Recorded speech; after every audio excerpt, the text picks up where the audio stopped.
thought that part of the reason that Putin did end up meeting Trump in person in Alaska was perhaps to set this trap that you lay out to try to appear more reasonable. Do you think it's possible, however, that as the weeks and months continue on, Putin will continue to reveal that he isn't really prepared to make the compromises that he's suggesting he might make? He's not prepared to be reasonable in the way he suggested to Donald Trump that he might be reasonable, because it feels like they've already gone through this process once recently. Perhaps Trump will be more attuned to the difference between Putin's rhetoric in front of him and then his actions behind the scenes.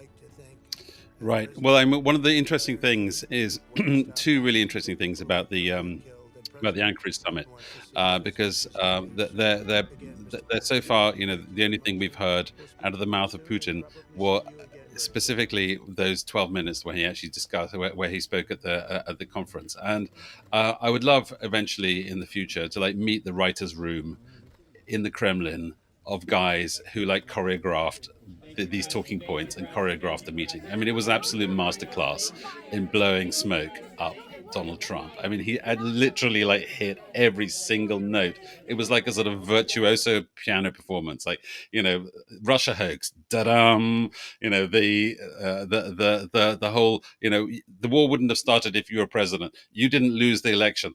Or, the heroic Soviet and American soldiers I stopped off at Magadan to lay flowers at the U.S. troops' grave that helped the Soviet Union defeat the Nazis. I mean, everything about that speech was extraordinarily well crafted.